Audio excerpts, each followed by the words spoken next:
Hello guys. तो आज हम स्टार्ट करते हैं फॉर्मेट। लास्ट वीडियो में हमने किया था इंसर्ट और डिलीट के बारे में रीड किया था और साथ में ही स्टाइल्स के बारे में पढ़ा था, styles and format as table. तो आज हम स्टार्ट करते हैं फॉर्मेट। फॉर्मेट में सबसे पहली जो कमांड है वो है रो हाइट। आप रो की हाइट को इंक्रीज या डिक्रीज कर सकते हो। नॉर्मल रो की हाइट जो होती है वो होती है 12.75।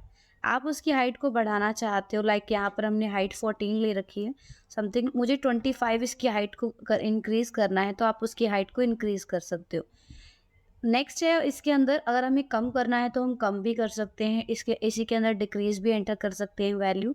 नेक्स्ट कमांड है हमारे पास auto fit row height. Auto fit row height क्या करता है, जो मैटर है, मैटर में अगर एक्स्ट्रा स्पेस है, सपोज दैट आपने मैटर को रो की हाइट को बड़ा किया और साथ में साइज को इंक्रीज कर दिया।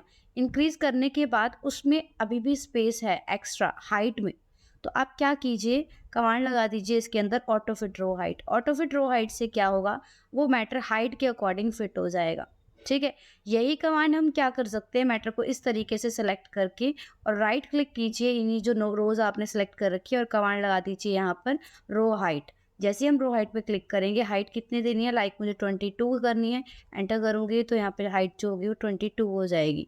अगर इसी को राइट क्लिक करके आप यहाँ पर ये करना चाह रहे हो, मोस्टली आप यहाँ पर रो की हाइट को एंटर कर सकते हो, डिक्रीज और इंक्रीज। इसी तरीके से हम कॉलम की विड्थ है उसे आप कम या ज़्यादा कर सकते हो। तो जैसे कि मैंने कॉलम को सिलेक्ट किया, देन कमांड लगाई यहाँ पर कॉलम विड्थ। कॉलम विड्थ करने के बाद कॉलम की जो विड्थ होती है वो होती है 8.43। तो यहाँ पे जो विड्थ दे रखी है हमें 8.11 है, हम रखना चाहते हैं लाइक 12, तो मैंने 12 उसकी विड्थ रख दी। अब मैं विड्थ वाइज इसे फिट करना चाहती हूँ, तो नेक्स्ट कमांड है ऑटो फिट कॉलम विड्थ। जैसे ही मैंने क्लिक किया तो वो क्या हो जाएगा, एक तरीके से फिट हो जाएगा। नेक्स्ट ऑप्शन है हमारे पास डिफ़ॉल्ट विड्थ। जैसे मैं क्लिक करती हूँ, डिफ़ॉल्ट विड्थ किसी ने जैसे कि यहाँ पे चेंज कर दिया गया है। डिफ़ॉल्ट विड्थ का मतलब होता है कि आप ये देख सकते हो डिफ़ॉल्ट विड्थ कितनी होनी चाहिए। नॉर्मली इसका जो साइज़ होता है वो 8.43 रहता है। अगर आप इसे सेट करोगे तो इसका जो साइज़ है वो 8.43 ही रहेगा। जब हम चेंज कर देते हैं तो वो इंक्रीज डिक्रीज हो जाता है, बट अगर आप इसे चेंज नहीं करते तो ये डिफ़ॉल्ट विड्थ का साइज़ कितना होता है, विड्थ कितनी होती है वो शो करता है।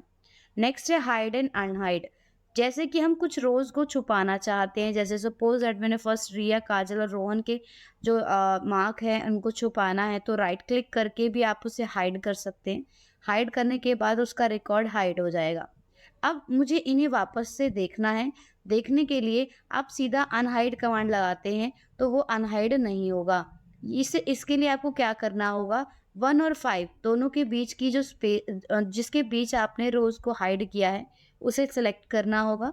उसके बाद ही हम उसे अनहाइड पे क्लिक करेंगे तो वो अनहाइड होगा तभी। ऐसे ही कॉलम है, कॉलम को सिलेक्ट कर कर हम राइट क्लिक करेंगे, इसमें जाएँगे हाइड, जिससे कॉलम हाइड हो जाएगा। मान लीजिए मुझे ये कॉलम भी हाइड करना है, तो मैंने कमांड लगा दी यहाँ पर राइट क्लिक करके हाइड। अब मुझे अनहाइड क्या करना है, सिर्फ मुझे ये 2 कॉलम के बीच का डिस्टेंस, जो बीच के कॉलम है उन्हीं को अनहाइड करना है। तो मैं राइट क्लिक कर रही हूँ इसके बीच में और कमांड लगा रही हूँ अनहाइड, जिससे वो अनहाइड हो जाएगा। नेक्स्ट हम यहाँ पे क्लिक कर रहे हैं, इसी में भी मुझे इसको अनहाइड करना है तो मैं ऑप्शन यहाँ पे क्लिक करती हूँ अनहाइड के लिए, तो यहाँ से क्या हो जाएगा, वो अनहाइड शो कर देगा। इसी तरीके से शीट को भी हाइड कर सकते हैं। शीट हमारी है शीट 1, इसे हम हाइड करना चाहते हैं तो मैंने यहाँ पे क्लिक कर दिया, क्या शीट 1 ले लेती हूँ मैं और मैंने कमांड लगाई हाइड शीट, मतलब ओपन शीट है तो वही हाइड हो जाएगी। तो शीट हमारी जो 1 है वो हाइड हो गई। अगर हम उसे अनहाइड करना चाहते हैं तो हम क्लिक करेंगे किस पर, अनहाइड शीट। जैसे मैंने क्लिक किया, ओके कर रही हूँ मैं, जिससे शीट क्या होगी, अनहाइड हो जाएगी। नेक्स्ट ऑप्शन आ जाता है हमारे पास इसी के अंदर, तो पोर्शन ये हो गया कंप्लीट। नेक्स्ट है रीनेम शीट। शीट का नाम बदल सकते हैं। जैसे ही मैंने रीनेम शीट पे क्लिक किया तो हमारा यहाँ जो कर्सर है वो ब्लैंक आ गया। सपोज दैट मुझे लेना है यहाँ पर 9th क्लास, तो देख लीजिए आप यहाँ 9th क्लास से क्या हो गया, यहाँ पर आपने देखा कि इसके अंदर उसका नेम चेंज हो गया। अगर आपको नेम डायरेक्टली चेंज करना है तो आप नेम पर डबल क्लिक कर दीजिए, जिससे उसका जो नेम है वो चेंज हो जाएगा। आप शीट का जो नेम है उसे क्या कर सकते हो, डबल क्लिक करके भी चेंज कर सकते हो, बट कुछ ना कुछ आपको इसमें लिखना ही होगा नाम। नेक्स्ट हम चल रहे हैं मूव और कॉपी शीट। मूव और कॉपी शीट क्या होती है, जैसे कि हमें इस शीट की एक और कॉपी बनानी है, तो हम कमांड लगाते हैं मूवर कॉपी। जिससे क्या होगा, इस हम जैसे मैंने क्लिक किया मूवर कॉपी पर, यहाँ एक ऑप्शन आ रहा है क्रिएट अ कॉपी। जैसे ही मैं क्लिक करूँगी तो यहाँ पे 9th क्लास जो उस शीट ओपन है एंड ओके कर दूँगी, जिससे उसकी एक कॉपी बन जाएगी। आप राइट क्लिक करके भी किसी भी चीज़ की मेक मूव और कॉपी पर जा सकते हो। नेक्स्ट ऑप्शन है इसी के अंदर ही मूव। मूव का मतलब होता है उसे लेकर जाना। मूव हम इस तरीके से भी ले जा सकते हैं, शीट को होल्ड करके रखेंगे, ये ब्लैक पॉइंट आ रहा है देखिए आप, जो चल रहा है साथ-साथ, तो इसमें जहाँ मैं इसे ड्रॉप कर दूँगी वहाँ पर शीट रह जाएगी। अगर आप इसमें क्लिक कर मूव और कॉपी में जाते हैं और कमांड लगा देते हैं मूव टू एंड। जैसे मैंने मूव टू एंड पे क्लिक किया और ओके कर दिया, तो हमारी जो शीट है वो मूव टू एंड चली जाएगी। अगर आप मूव टू एंड नहीं करते, क्लिक कर देते हैं सीधा, तो भी वो लास्ट में ही आपको शो करेगा। नेक्स्ट कमांड है हमारे पास टैब कलर। टैब कलर होता है शीट के पीछे जो जो पोर्शन है उसको कलर देना है, तो मैं क्लिक करूँगी, जिससे क्या होगा, शीट के पीछे कलर आ जाएगा। जिस तरीके से ये देखिए शीट का जो नेम है उसके पीछे कलर आ रहा है, 9th क्लास हमने लिखा है और इसके ऊपर देना है कलर जो शीट ओपन होगी। तो आप उसके अंदर क्या कर सकते हैं, उसे कलर दे सकते हैं। तो मैं कलर देना चाहती हूँ, जैसे मैंने क्लिक किया तो वहाँ पे कलर अप्लाई हो जाएगा। नेक्स्ट हम इसके अंदर अप्लाई कर रहे हैं प्रोटेक्ट शीट। प्रोटेक्ट शीट क्या होता है, अपनी शीट को हम प्रोटेक्ट कर कर पासवर्ड लगाना चाहते हैं ताकि उसमें कोई चेंजेस ना कर पाए, तो उसके लिए हम कमांड लगाएंगे प्रोटेक्ट शीट। जैसे मैंने क्लिक किया, इसके बाद आपको इसमें पासवर्ड एंटर करना है। एंटर करने के बाद वो 2 टाइम्स वो पासवर्ड आपको एंटर करना है, मतलब री एंटर सेम पासवर्ड। ओके करेंगे। अब मुझे कुछ लिखना है इसमें, तो मैं कुछ लिख नहीं सकती, उसने कहा रीड ओनली, सिर्फ आप उसे पढ़ सकते हो। लेकिन अगर आपको कुछ चेंजेस करने हैं तो आप वापस से जाइए और उसे अनप्रोटेक्ट कीजिए, जिससे पासवर्ड को हम क्या कर सकते हैं दोबारा से, अब उसमें कुछ भी चेंजेस करना चाहते हैं हम, तो यहाँ पर हम चेंजेस कर सकते हैं, तो चेंजेस हो जाएंगे। नेक्स्ट कमांड है इसी के अंदर लॉक सेल। लॉक सेल क्या होती है, लॉक सेल करती है जितने सेल्स हमारे सिलेक्टेड होंगे, हम उतने सेल्स को छोड़कर बाकी सेल्स को लॉक कर देती है। मान लीजिए आपका कोई साथ में कलीग है या कोई भी है, वो इस शीट में चेंजेस करना चाहता है, लेकिन वो काम करना चाहता है, लेकिन आप चाहते हो कि वो इतने ही पोर्शन में काम कर सके, बाकी पोर्शन में काम ना करे। उसके लिए हम कमांड का यूज़ करते हैं लॉक सेल। मैंने कमांड लगाई लॉक सेल। जैसे ही मैं लॉक सेल कमांड लगाती हूँ तो उससे कोई इफ़ेक्ट नहीं होगा। उसके बाद आपको क्या करना है, उस मैटर को सिलेक्ट रखना है और कमांड लगानी है प्रोटेक्ट शीट। जैसे मैंने प्रोटेक्ट किया, पासवर्ड दे रही हूँ मैं फिर से, सेम पासवर्ड हम री एंटर करेंगे। अब जितना पोर्शन मैंने सेलेक्ट किया है उतने पोर्शन में आप चेंजेस कर सकते हो। बाकी जो पोर्शन मैंने सेलेक्ट किया है उसमें चेंजेस हम नहीं कर सकते, क्योंकि उसने उसे छोड़कर बाकी सारा मैटर लॉक कर दिया। जैसे ही अब मैं अनप्रोटेक्ट करती हूँ इसमें, तो आप सारे ही मैटर पर क्या कर सकते हो, कहीं पर भी चेंज करना चाहते हो तो वहाँ पर हम चेंज कर सकते हैं। नेक्स्ट आ जाते हैं फॉर्मेट सेल्स। ये हमने पोर्शन पहले ही ऑलरेडी कर चुके हैं, वही है कैटेगरी के अंदर कैटेगरी शो करेगा। और नेक्स्ट यहाँ पर हम क्या कर सकते हैं, अलाइनमेंट के अंदर अलाइनमेंट दे देगा। अलाइनमेंट जो है लेफ्ट राइट एंड सेंटर है, जो हम पहले कर चुके हैं इसके अंदर। और नेक्स्ट है हमारे पास फ़ॉन्ट। फ़ॉन्ट में हम राइटिंग स्टाइल्स यूज़ कर चुके हैं, जो हमें राइटिंग स्टाइल्स यूज़ करने हैं। इसके अंदर ये 3 कमांड्स हमने पहले यूज़ नहीं किए। वैसे अलाइनमेंट के अंदर हम ये पोर्शन पहले कर चुके हैं, जैसे कि रैप टेक्स्ट पहले आ चुका है। शिंक टू फिट हमें कमांड रह गई है, जैसे मान लीजिए कोई भी हमारा मैटर है और वो नहीं आ पा रहा। जैसे सपोज़ दैट मैंने लिख दिया कंप्यूटर सेंटर टाइप कर दिया और वो सेल से बाहर जा रहा है। और अगर वो सेल से बाहर जा रहा है तो आप इसे यहाँ से भी ओपन कर सकते हैं, इसी पोर्शन से यहाँ से। और आप क्या करेंगे, उसको कमांड लगाएँगे यहाँ पर शिंक टू फिट। जैसे ही मैंने शिंक टू फिट पे क्लिक किया और ओके कर दिया, ओके करते ही क्या होगा, वो मैटर उसके अंदर फिट हो जाएगा। उसके बाद नेक्स्ट हम चलते हैं स्ट्राइक थ्रू। ये मैटर भी हम यहीं से ले लेते हैं, इससे ऑप्शन क्लिक करेंगे जिससे आएगा स्ट्राइक थ्रू। स्ट्राइक थ्रू होता है मैटर के बीच में लाइन ले लेना, तो वो मैटर के बीच में लाइन ले आएगा। नेक्स्ट आ जाते हैं सुपरस्क्रिप्ट और सबस्क्रिप्ट। मान लीजिए हमने क्या किया, 5 है, 5 की पावर 2 कर दी, लेकिन ये जो 2 है ये 5 की पावर नहीं बन पा रही है, तो मैंने ओनली 2 को सिलेक्ट किया, यहाँ पे क्लिक किया, क्लिक करने के बाद कमांड लगाई सुपरस्क्रिप्ट। जैसे ही ओके कर दिया तो ये 2 क्या हो जाएगा, ऊपर चला जाएगा, तो उसकी पावर बन जाएगा। ऐसे ही इसी तरीके से मैंने लिख दिया H2O।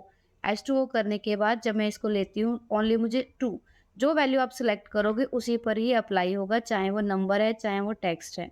तो मैंने क्लिक किया सबस्क्रिप्ट, ओके कर देती हूँ मैं, जिससे क्या होगा वो उसका बेस बन जाएगा। यही कमांड हम नेक्स्ट चल रहे हैं आगे, इसी के आगे फ़ॉन्ट हमने यूज़ कर लिया है। बॉर्डर, बॉर्डर कमांड का यूज़ मैंने आपको यहाँ बताया था, जिससे हम बॉर्डर अप्लाई कर सकते हैं। नेक्स्ट है फिल। फिल होता है कलर फिल करना, हम किसी शेप में कलर मैटर में एरिया में कलर कलर फिल करना चाहते हैं, तो कलर फिल करने के लिए और भी कमांड है, जैसे कि इसी के अंदर फिल में फिल इफ़ेक्ट्स। फिल इफ़ेक्ट्स में 2 कलर आप फिल कर सकते हो, कोई भी कलर जो आप अपनी मर्ज़ी से सेलेक्ट करो, वो कलर आप फिल इफ़ेक्ट्स के अंदर ले सकते हो। जैसे हमने कलर ले लिया, उसके बाद हम ओके करेंगे, ओके करते ही वो कलर उसके अंदर अप्लाई हो जाएँगे। दूसरा है, हम क्या कर सकते हैं, इसके अंदर पैटर्न्स भी फिल कर सकते हैं। जैसे ही मैंने क्लिक किया, ये पैटर्न्स है फिल के अंदर, यहाँ पे पैटर्न शो कर रखे हैं, तो पैटर्न ले सकते हो। पैटर्न का कलर कैसा लेना है, वो आप यहाँ पे जाकर कलर चूज़ करोगे तो वैसा ही कलर शो कर देगा। जैसे ही मैं ओके अप्लाई करती हूँ, तो वो कलर वैसा हो जाएगा। नेक्स्ट कमांड इसी के अंदर है प्रोटेक्शन। प्रोटेक्शन हम ऑलरेडी यूज़ कर चुके हैं, यहाँ पर पासवर्ड देकर।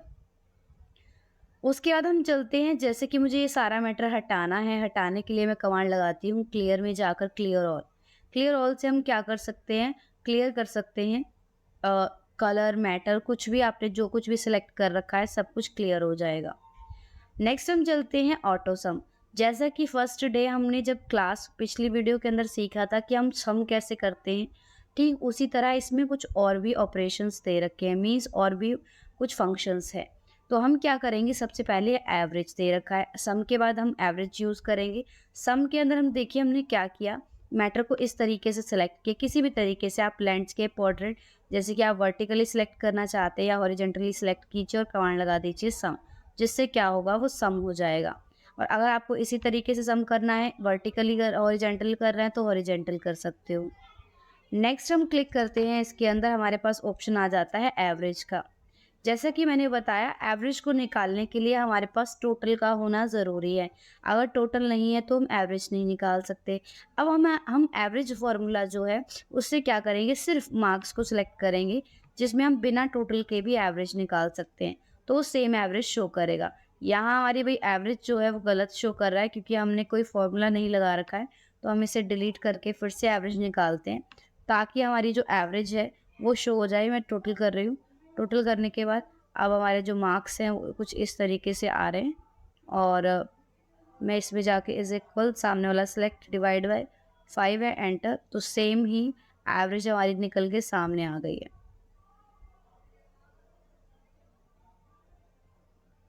अब हम चल रहे हैं नेक्स्ट, इसी के नीचे ऑप्शन है काउंट नंबर्स। हम कुछ वैल्यूज़ को सेलेक्ट करते हैं, इज इक्वल, सॉरी, हम यहाँ पे कमांड लगाते हैं, फॉर्मूला लगाते हैं, क्या, काउंट नंबर्स। अब जितने भी मैटर आप सेलेक्ट करोगे उसमें जितने नंबर हैं, कितने नंबर्स हमने सेलेक्ट कर रखे हैं, टोटल हमने सेलेक्ट किए हैं 6, जिसमें से नंबर कितने हैं, नंबर है 3। तो जैसे ही मैं एंटर करूँगी आंसर आ जाएगा 3। नेक्स्ट ऑप्शन है हमारे पास मैक्स। मैक्स होता है मैक्सिमम वैल्यू को सिलेक्ट करने के लिए, तो मैंने सिलेक्ट करा और एंटर कर दिया। इसमें से सबसे बड़ी वैल्यू कौन सी है, तो वो शो कर देगा। इसी तरीके से है मिन। मिन होता है छोटी वैल्यू। सिलेक्ट करूँगी और मैं इस तरीके से सिलेक्ट कर एंटर करूँगी, तो मिन का मतलब है छोटी वैल्यू, तो वो शो कर देगा सबसे छोटी वैल्यू को। नेक्स्ट हम चलते हैं, इसी के अंदर यही साथ में और फंक्शन रिपीट होंगे फॉर्मूलाज टैब के अंदर। नेक्स्ट ऑप्शन आ जाता है फिल। फिल क्या है, जैसे कि हमने फिल सेम वैल्यू को फिल करना है, कौन सी डायरेक्शन में, ये 4 डायरेक्शंस आपको दे रखी हैं, किसी भी डायरेक्शन में आप मैटर को फिल कर सकते हो, बट सेम मैटर। जैसे कि हमने डाउन डायरेक्शन कर लिया तो डाउन में फिल हो गया, और इसी तरीके से मैं राइट फिल करती हूँ तो राइट में फिल हो जाएगा, ऊपर की तरफ फिल करती हूँ तो यहाँ पे अप फिल हो जाएगा। जैसे कि हम ऊपर की तरफ फिल करना चाह रहे हैं, एंड लेफ्ट में फिल करते हैं तो यहाँ पे हम लेफ्ट में फिल कर सकते हैं, इस तरीके से। अब हम सेलेक्ट करते हैं यहाँ पर, अब मैं एक बार हटा रही हूँ, क्लियर कर रही हूँ, और उसके बाद हम आ जाते हैं, इसी के अंदर ऑप्शन है हमारे पास सीरीज़। सीरीज़ क्या है, ये 4 डायरेक्शन है, आप किसी भी डायरेक्शन में फिल कर सकते हो। नेक्स्ट है सीरीज़। सीरीज़ क्या करती है, जैसे मान लीजिए हमने क्या किया, यहाँ पर हमारे पास एक वैल्यू लिखी हुई है। मैंने आपको पिछली वीडियो में सिखाया था कि जैसे हमने 1 लिखा है और 1 को हम काउंटिंग को इंक्रीज़ करना चाहते हैं, तो हम कंट्रोल के साथ उसे ड्रैग करते हैं, जिससे इंक्रीज़ हो जाता है। बट हमारे पास कमांड भी है, जैसे हमने सेलेक्ट किया और कमांड लगा दी यहाँ पर, इसी के अंदर यूज़ करेंगे, सीरीज़ के अंदर गए और कमांड लगा दी हमने लीनियर। अगर हमने कॉलम सेलेक्ट किया है तो कॉलम हाइलाइट होगा, अगर रो सेलेक्ट की है तो रो वाइज़। क्लीनर पे क्लिक करते ही ओके करूँगी तो वो आपको काउंटिंग शो कर देगा। अगर आप सेम वैल्यू देना चाहते हो, जैसे कि मैंने 1 लिखा है और मुझे सेम ही वैल्यू फिल करनी है, तो मैं क्या करती हूँ, इसको सिलेक्ट करती हूँ और मैं कमांड लगा देती हूँ यहाँ पर, इसके अंदर सीरीज़ के अंदर ऑप्शन में जाती हूँ, कमांड लगाती हूँ ग्रोथ। इसमें ग्रोथ के अंदर क्या होगा, सेम सेम वैल्यू फिल करेगा। नेक्स्ट हम कमांड इसके अंदर यूज़ करते हैं कंट्रोल सेमीकोलन, जिससे क्या होगा, कंप्यूटर में जो भी डेट चल रही है वो शो हो जाएगी। कंट्रोल सेमीकोलन से मैं डेट लिखती जा रही हूँ। इससे इसका क्या यूज़ है, देखिए। हमने डेट को सिलेक्ट किया, सिलेक्ट करने के बाद कमांड लगा दी, इसी के अंदर ऑप्शन ले लिया हमने सीरीज़ में हम जा रहे हैं, तो सबसे पहले है डे। हम डेट बदलना चाहते हैं, ओके किया मैंने, जिससे क्या होगा, डे बदल जाएगा। देखिए 5, 6, 7, 8 महीना वही है, ईयर भी वही है। और उसके बाद हम नेक्स्ट कमांड यूज़ करते हैं, इसी के अंदर यूज़ कर रही हूँ मैं, सीरीज़ के अंदर है वीकडे। वीकडे के अंदर सैटरडे और संडे की डेट काउंट नहीं करेगा। जैसे कि 9 के बाद सीधा 12 शो कर रहा है, तो 10 और 11 को सैटरडे संडे है। अगेन मैंने सेलेक्ट किया, यहाँ पे मैं कमांड लगा देती हूँ, फिर से कमांड आ जाती है मंथ। मंथ में महीने चेंज करना चाहते हैं, तो ये देखिए पीछे वाले महीने चेंज हो रहे हैं। उसके बाद 12 के बाद सीधा 2024 आ जाता है। और अगर हमें ईयर चेंज करना है, तो हम यहाँ जाकर इस सीरीज़ में जाकर ईयर भी बदल सकते हैं, जिससे क्या होंगे, ईयर चेंज हो जाएँगे। तो यहाँ पे हमने सेलेक्ट किया और ओके कर दिया, जिससे वो ईयर बदल जाते हैं। नेक्स्ट हम करते हैं यहाँ पर, सपोज़ दैट मैंने एक वैल्यू ले ली 5 और 5 के अंदर मैं हर बार चाहती हूँ, मैंने जैसे 5 लिखा तो वो डेट में कन्वर्ट हो गया। ऐसा क्यों हुआ? क्योंकि हम डेट्स में काम कर रहे थे। मैं यहाँ जाकर इसे कर देती हूँ नो स्पेसिफिक फॉर्मेट, जिससे क्या होगा, वो नॉर्मल वैल्यू में आ जाएगा। अब हम सेलेक्ट करते हैं और कमांड लगाते हैं इसके अंदर, ये है स्टेप वैल्यू। ऑटोफिल भी वैल्यू सेम सेम दे देगा जब आप यूज़ करोगे। स्टेप वैल्यू क्या है, मान लीजिए मैं 5 में हर बार 2 प्लस करना चाहती हूँ, तो ओके करते ही हर बार 2 प्लस कर देगा। और अगर आप चाहते हो स्टेप और स्टॉप दोनों वैल्यूज़ को देना, तो जैसे मान लीजिए मैंने सेलेक्ट किया, सेलेक्ट करने के बाद मैंने यहाँ पे कमांड लगाई, इसी के अंदर सीरीज़ में है ऑप्शन है हमारे पास, ये मान लीजिए हमें फिल करना है, 2 प्लस करना है हर बार, और जाए कहाँ तक, जाए 30 तक, उससे आगे ना जाए, ओके करूँगी तो वो 30 तक जाएगा, उससे आगे इंक्रीज़ नहीं होगा। नेक्स्ट हमारे पास ऑप्शन आ जाता है, इसी के अंदर यूज़ हम करते हैं, फिल के अंदर ऑप्शन है जस्टिफाई। जस्टिफाई 2 काम करता है, सपोज़ दैट हमने एक लिख दिया, लाइक हमने लिखा Z और लाइक हमने लिख दिया प्लस। अगर कोई वैल्यू ऐसी है, तो 2 सेल की वैल्यू एक में ही आ सकती है, तो आप उसे जस्टिफाई कर दीजिए, जिससे वो एक ही सेल में उसे ले आएगा। या अगर कोई वैल्यू सेल से बाहर जा रही है, तो उसे नेक्स्ट सेल में लेके जाने के लिए भी ये काम करता है, तो मैं जस्टिफाई पे क्लिक कर देती हूँ, जिससे आप मैटर को जस्टिफाई कर सकते हो। देन ओके करेंगे हम एक्सटेंड, तो वो नेक्स्ट कॉलम में चली जाएगी। आज की वीडियो में सिर्फ इतना ही। आगे मिलते हैं अगली वीडियो के साथ। Thank you.